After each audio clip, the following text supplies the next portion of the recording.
My Aunt Patricia was mid-sentence when the doorbell rang. Megan served 2 tours overseas. She was telling the new boyfriend someone had brought to Thanksgiving dinner. We're so proud of her sacrifice. She doesn't like to talk about it, of course. The things she saw, she trailed off dramatically, dabbing at eyes that weren't actually wet. Across the table, my cousin Megan nodded solemnly, accepting the gratitude with practiced humility. I sat 3 seats down, still in the civilian clothes I'd changed into after driving 6 hours from base, and I didn't say a word. I'd stopped correcting people years ago. It never made a difference. Then, my uncle opened the front door, and I heard a voice I hadn't heard in 18 months. "I'm looking for Sergeant Rodriguez," Colonel Marcus Webb said. "I was told she'd be here." The table went silent. 23 people, 4 generations of my family, all turning to look at the door where a Marine Corps colonel in full dress uniform was standing in my grandmother's foyer. Megan's face went pale. My aunt's mouth opened and closed without producing sound, and I slowly pushed back my chair, stood up, and walked toward the man who'd commanded my unit through 2 deployments. "Colonel Webb," I said, extending my hand. "I didn't expect to see you here, sir." He shook my hand with the firm grip I remembered. "Rodriguez, I was in the area visiting family. Heard you might be at this address. Thought I'd stop by and deliver something in person." He reached into his jacket and pulled out a small velvet box. "This got lost in the mail. Command wanted to make sure you received it properly." He opened the box. Inside was a bronze star.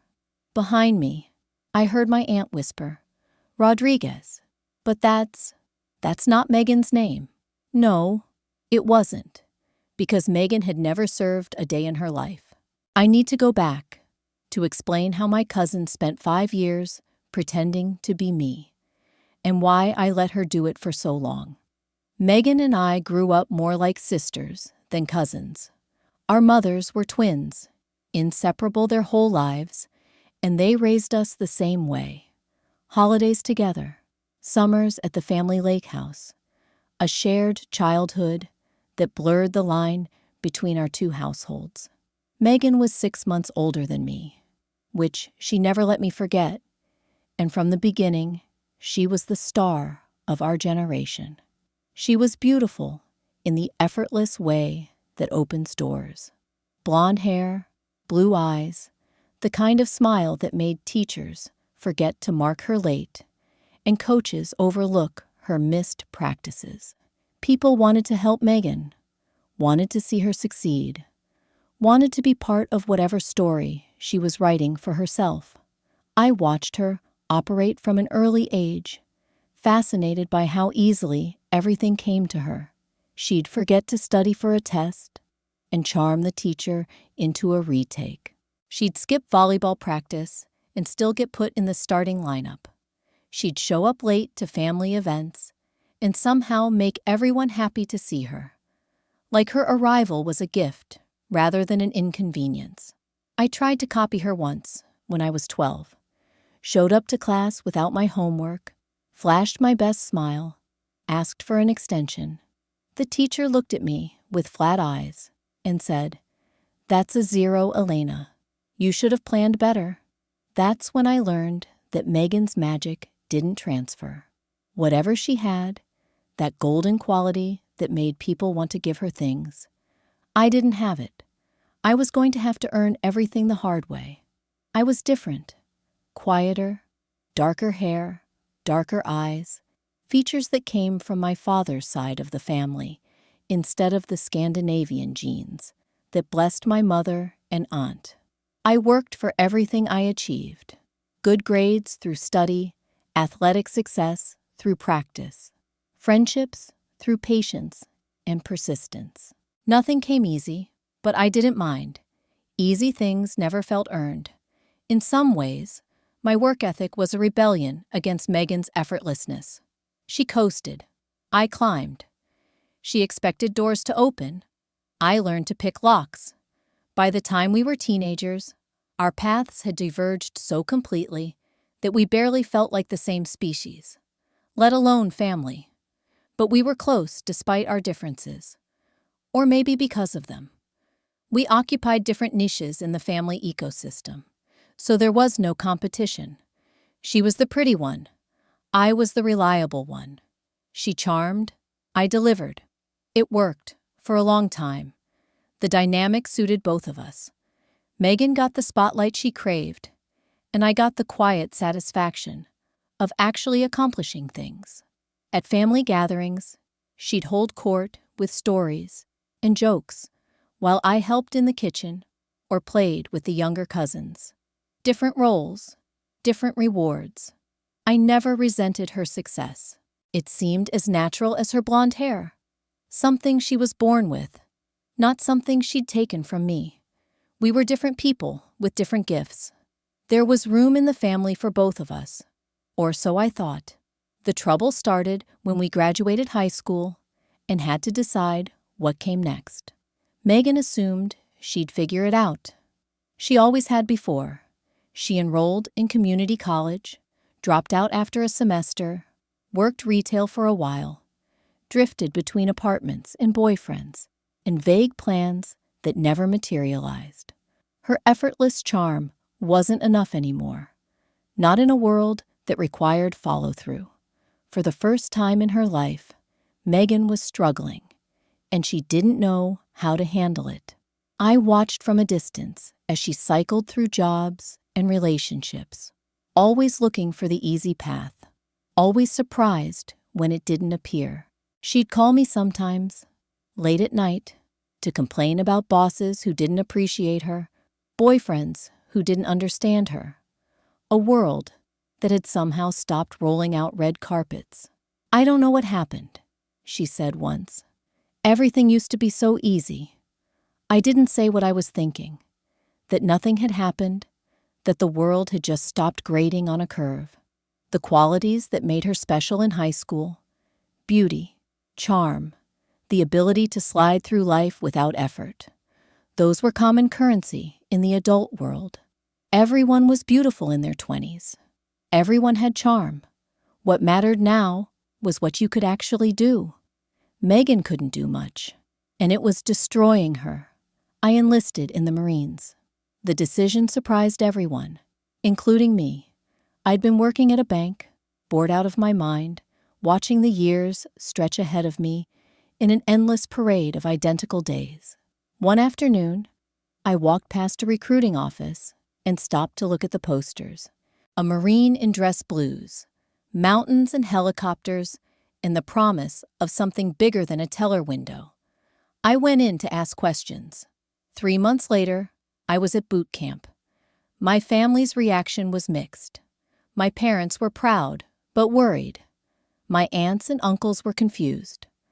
Why would anyone choose to do something so hard when there were easier options? And Megan was something I didn't recognize at first. She was jealous. I didn't see it clearly until later, but my enlistment changed something in her. Suddenly, I had a path, a purpose, a structure that gave my life meaning and direction.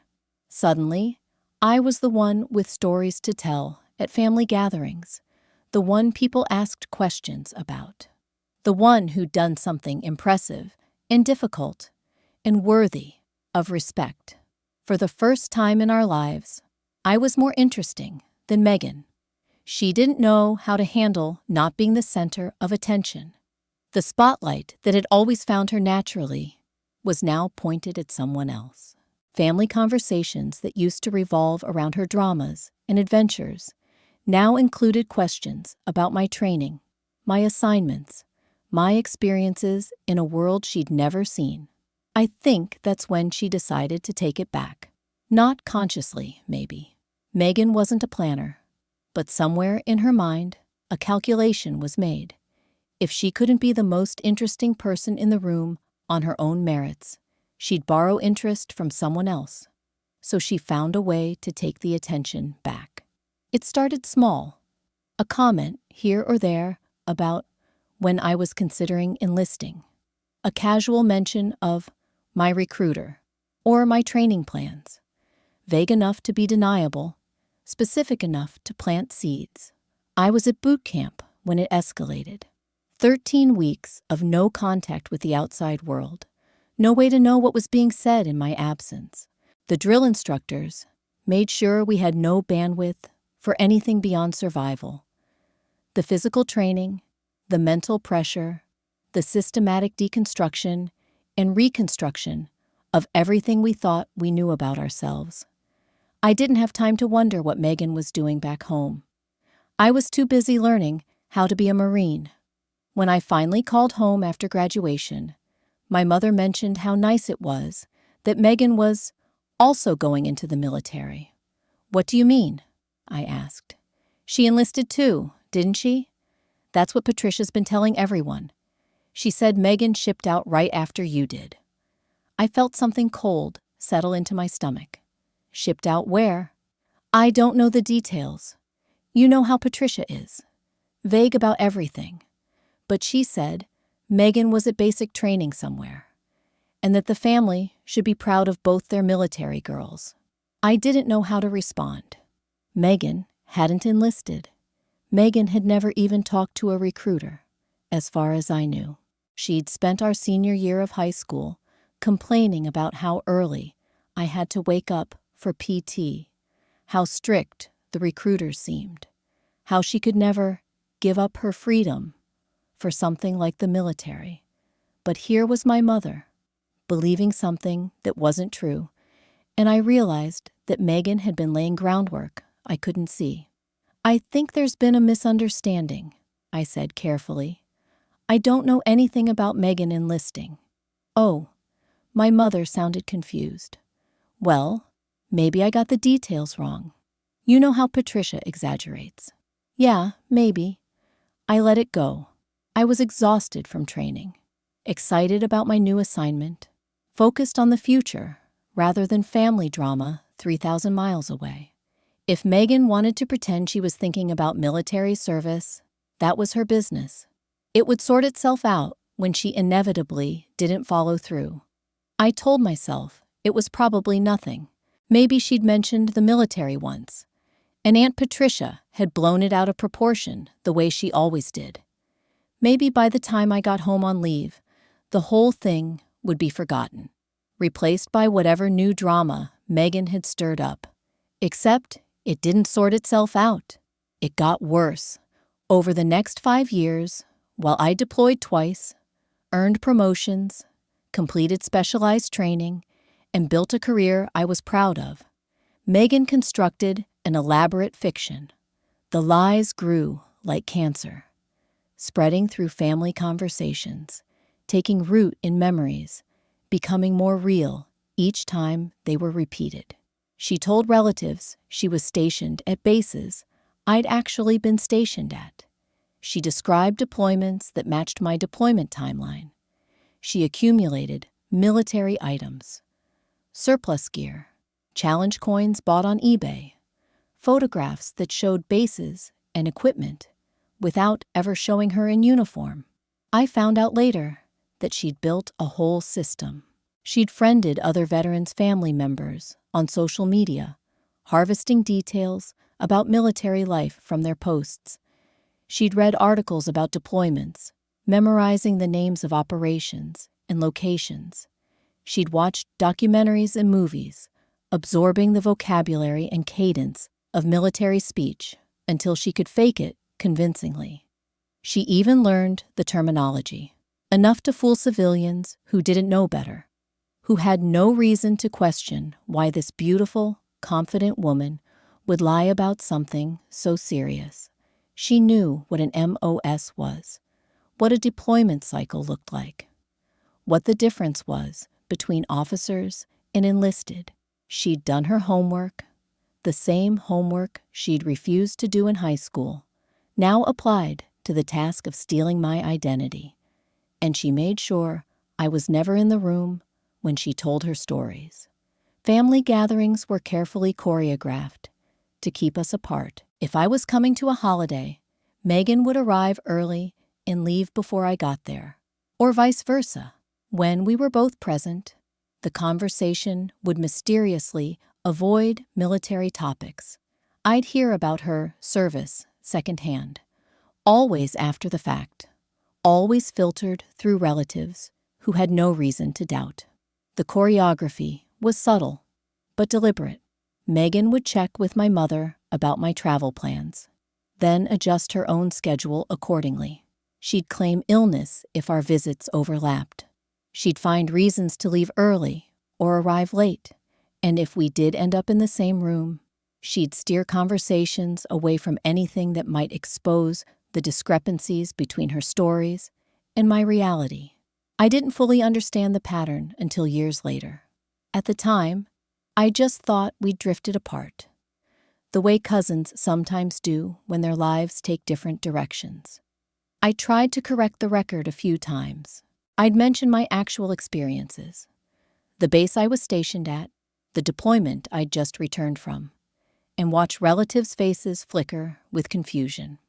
But Megan said she was at that base too, they'd say. Were you there together? We weren't, because she was never there, because she'd never been anywhere except the same hometown where she'd spent her entire life. No, I'd say. We weren't together.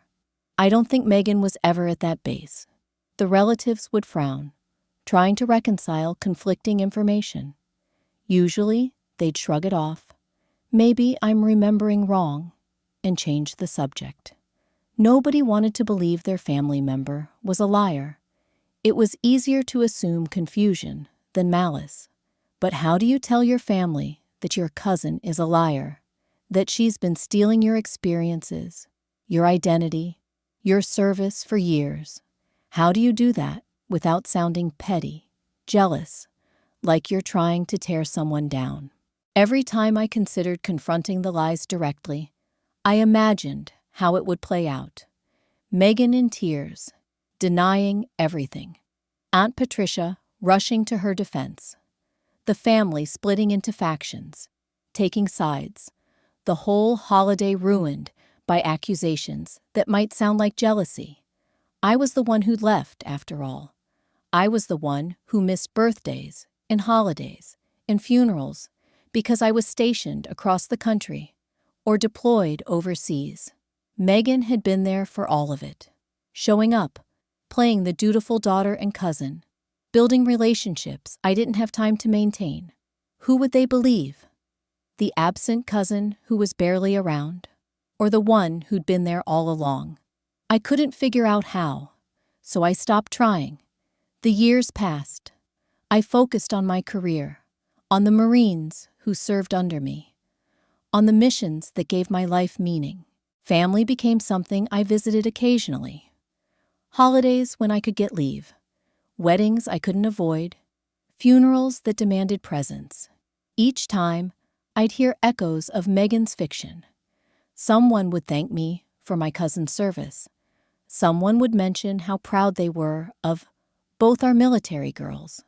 Someone would ask if Megan and I had ever served together. I'd smile and change the subject.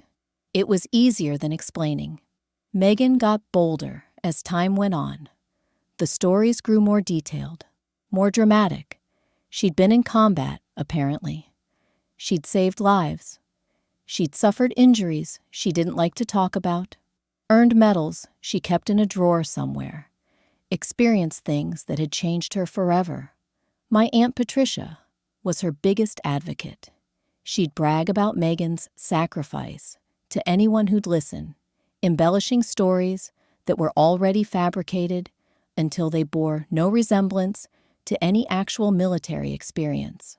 In Patricia's version, Megan was practically a war hero, decorated, traumatized, too humble to seek recognition for her service. It made me sick, not just the lies, but the way they cheapened real service. Every veteran I knew had earned their experiences through actual sacrifice. Missed birthdays, relationships strained, bodies pushed past breaking points, mental scars that didn't heal. Megan had stolen the respect that came with that sacrifice without paying any of the price. But I still didn't know how to stop it. Calling her out publicly would tear the family apart. Confronting her privately hadn't worked. I'd tried once, early on, and she'd cried and denied and somehow made me feel like the villain for questioning her. My mother believed me, but didn't want drama. My father said it wasn't worth the fight. Everyone had reasons to look away. So the lie continued, and I resigned myself to being the invisible veteran, the one whose actual service mattered less than my cousin's imaginary one. Then, Colonel Webb rang the doorbell. The silence at the Thanksgiving table stretched until it became uncomfortable. 23 people staring at me, at the colonel, at the bronze star in its velvet box, trying to reconcile what they were seeing with what they thought they knew. My grandmother, 92 years old and sharp as ever, was the first to put the pieces together. I saw her eyes move from Colonel Webb to me to Megan, saw the understanding dawn on her weathered face. She'd always been perceptive, my grandmother. She'd probably suspected something was wrong for years. My aunt found her voice first. "I don't understand," she said. "Colonel, did you say Rodriguez? There must be some mistake. My daughter Megan is the veteran in the family." Colonel Webb's expression didn't change, but something flickered behind his eyes. "Megan?" He looked around the table, his gaze landing on my cousin, who looked like she wanted to disappear into her chair. "I'm not familiar with that name, ma'am. I'm here for Sergeant Elena Rodriguez. She served under my command in the 2nd Battalion for 3 years. 2 deployments. Exemplary service record." He said it matter-of-factly, without any awareness of the bomb he was dropping. To him, this was a simple statement of fact. He'd come to deliver a medal to one of his Marines. He had no idea he'd walked into 5 years of carefully constructed lies. "Elena!" My aunt's voice rose with confusion. "But Elena's not. She never—" "Aunt Patricia." I spoke quietly, but in the silence, everyone heard. "I've been in the Marines for 7 years. I've deployed twice. I'm currently stationed at Camp Pendleton." I paused, letting the words land. "I don't know what Megan's told you, but I'm the veteran in this family. The only one." The table erupted. Not in anger, not yet, but in confused crosstalk. People turning to each other, asking questions, trying to understand how they'd spent years believing something that wasn't true. I heard fragments of conversation. "But she said?" "I remember when." How could we not know? My Uncle Robert, a straight-talking man who'd never had patience for drama, cut through the noise. "Someone explain what's going on. Right now." I looked at Megan. She sat frozen, her face cycling through emotions too fast to track. Panic, shame, the desperate calculation of someone trying to figure out how to spin her way out of an impossible situation. And then, predictably, tears. "I can explain," she said, her voice trembling. "It's not what you think. I didn't mean to." "Didn't mean to what?" Colonel Webb's voice was sharp. He'd clearly grasped the situation faster than my family had. The confusion had given way to a cold fury I recognized. The particular anger of someone who'd led Marines into combat and watched some of them not come home. "Claim service you never performed? Accept gratitude you didn't earn?" I wasn't lying. You were wearing a purple heart pin when I walked in." He pointed at her chest, where a small enamel pin was fastened to her sweater. "Did you earn that?" The purple heart. I hadn't even noticed it. But now everyone was looking. A small pin, the kind you can buy at any military surplus store or order online. The kind that represents one of the military's most solemn honors. The recognition of those wounded or killed in service to their country. Megan's hand flew to the pin, covering it like she could hide the evidence. Her mother tried to intervene. "Colonel, I'm sure this is just a misunderstanding. Megan has been through so much. What exactly has she been through?" I asked. I hadn't planned to confront her. I'd spent years avoiding exactly this moment, but something about Colonel Webb's presence, about the bronze star in my hand, about 7 years of being erased from my own service record, finally broke something loose. "Tell me, Aunt Patricia, what base was she stationed at? What was her MOS? Who was her commanding officer?" My aunt opened her mouth, closed it, looked at Megan for help. Megan provided none. She was crying in earnest now, shoulders shaking, the practiced performance of a woman who'd always been able to escape consequences through tears. But the tears weren't working this time. The room was too confused, too angry, too overwhelmed by the revelation that someone they loved had been lying to them for years. "She never served," I said, addressing the whole table now. My voice was steady, calmer than I felt. "She never enlisted, never went to boot camp, never deployed anywhere. She's been lying to all of you for 5 years. Every story she told about the military, the training, the deployments, the combat, she stole from me, from my actual experiences, from things I actually did." "That's not true." Megan's voice cracked with desperation. "I was going to enlist. Things happened but I supported the troops. I felt connected to the military community. Feeling connected isn't the same as serving." Colonel Webb cut her off, his voice cold. "Millions of people support the military without pretending to be veterans. What you did has a name: stolen valor. And in some states, it's a crime." The word crime hung in the air like smoke. Megan looked like she'd been slapped. Aunt Patricia looked like she might faint. And around the table, I saw family members recalculating everything they thought they knew. Every story Megan had told, every "thank you for your service" she'd accepted, every moment of respect she'd received for a sacrifice she never made. The aftermath of that Thanksgiving dinner took months to fully unfold. The rest of the evening was chaos. Colonel Webb stayed for about an hour, answering questions from family members who wanted to understand what had actually happened. He explained my service record, the deployments, the training, the commendations I'd earned.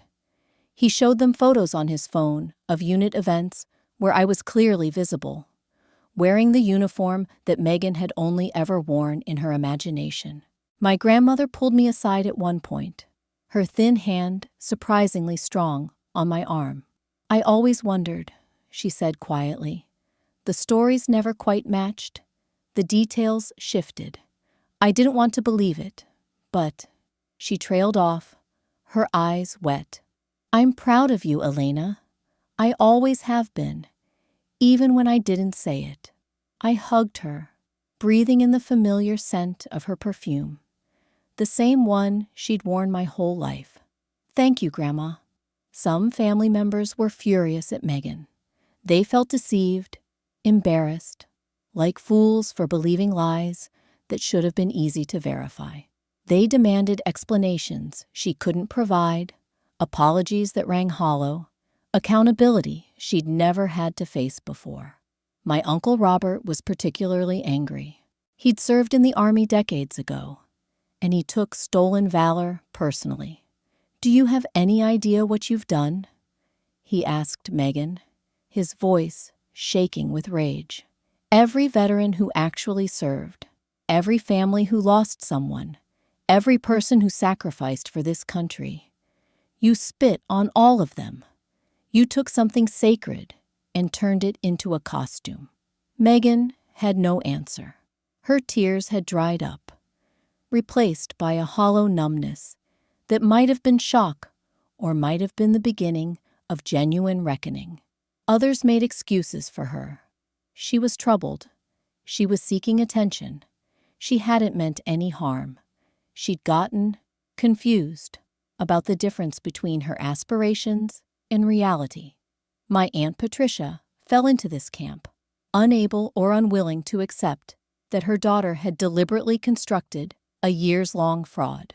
"She's been under a lot of pressure," Patricia said, as if that explained anything. She didn't know how to compete with Elena's success. It was just a way of coping. Coping? Colonel Webb hadn't left yet, and he'd overheard. "Ma'am, your daughter wore a Purple Heart pin.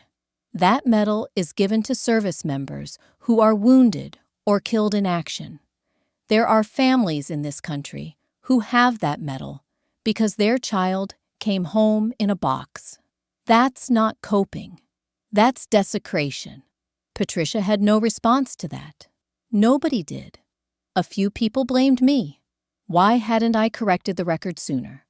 Why had I let the lie continue so long? Wasn't I partly responsible for enabling her deception by not confronting it directly? That last accusation stung, because it wasn't entirely wrong. I had let it continue. I'd chosen peace over truth, family harmony over integrity, the easy path of silence over the hard work of confrontation. Maybe if I'd spoken up earlier, Megan wouldn't have had 5 years to build her fantasy into something that consumed her identity. Or maybe she would have found another lie to tell. Some people need to be someone other than who they are. The military was just the costume Megan chose. If it hadn't been that, it would have been something else. The family divided that night. Some people left early, unable to handle the tension. Others stayed late, asking questions, trying to understand. A few tried to broker peace between the various factions, suggesting that maybe we could all just move past this, pretend it hadn't happened, go back to the comfortable fictions we'd been living with. But you can't unknow what you know. You can't unsee what you've seen. The truth was out, and it was going to reshape everything. Colonel Webb apologized to me after dinner, privately, while the family chaos continued inside. "I didn't know I was walking into that situation," he said. "I genuinely was in the area and thought I'd deliver your medal in person. If I'd known it needed to happen," I told him. "I just never had the courage to make it happen myself." "That's not about courage, Rodriguez. That's about family. Hardest battlefield there is." He shook my hand again. "For what it's worth, your service record speaks for itself. Anyone who matters knows what you've done. Don't let one troubled person diminish that." He left, and I went back inside to face the wreckage. Megan and I haven't spoken since that Thanksgiving. I've heard she's in therapy now, working through whatever void she was trying to fill with stolen stories. I hope she finds what she's looking for. I hope she builds an identity that's actually hers, instead of one borrowed from someone else's sacrifice. My aunt still makes excuses sometimes. She was going through a hard time. She didn't mean any harm. Family should forgive, but even she has stopped claiming Megan served. That lie, at least, has been laid to rest. The rest of the family knows the truth now. They know who actually served, who actually sacrificed, who actually earned the respect they'd been misdirecting for years. Some of them have apologized. Some have asked questions about my actual service. Real questions, curious questions. The kind they should have been asking all along. It's strange, being visible after so many years of being erased. Strange and uncomfortable, and also, finally, right. The bronze star sits in a shadow box on my wall now, next to my other commendations and photos from my deployments. Proof that I was there, that I did the work, that my service was real. I don't need the proof. I know what I did, but it's nice to have, especially on days when I remember how easily my family believed a beautiful lie over a quiet truth. Colonel Webb checks in occasionally. He retired last year, but still keeps track of his former Marines. He calls it looking after his people, but I think he felt responsible for what happened at Thanksgiving, for lighting the match that burned down Megan's carefully constructed fiction. I've told him he did me a favor, and I meant it. The truth was always going to come out eventually. Better it came from a colonel with a Bronze Star than from some smaller revelation that Megan could have talked her way out of. I still serve. I've been promoted twice since that Thanksgiving, and I'm now leading Marines of my own. The Bronze Star sits in my office, a reminder of the service that was mine all along, even when my family didn't know it. I think about Megan sometimes, when I'm training new recruits, when I'm filling out award nominations, when I'm doing the 1,000 small tasks that make up an actual military career. I wonder what she's doing now, whether she's found something real to build her identity on, whether the therapy is working. Part of me feels sorry for her. She spent so many years pretending to be someone else that she probably lost track of who she actually was. When the lie collapsed, she didn't just lose a story. She lost herself. Everything she'd built her self-worth on turned out to be smoke. But the sympathy has limits. She didn't just lie. She stole. She took experiences that weren't hers, respect she hadn't earned, gratitude meant for people who actually sacrificed. She cheapened something sacred for her own ego. That's the thing about stolen valor that civilians don't always understand.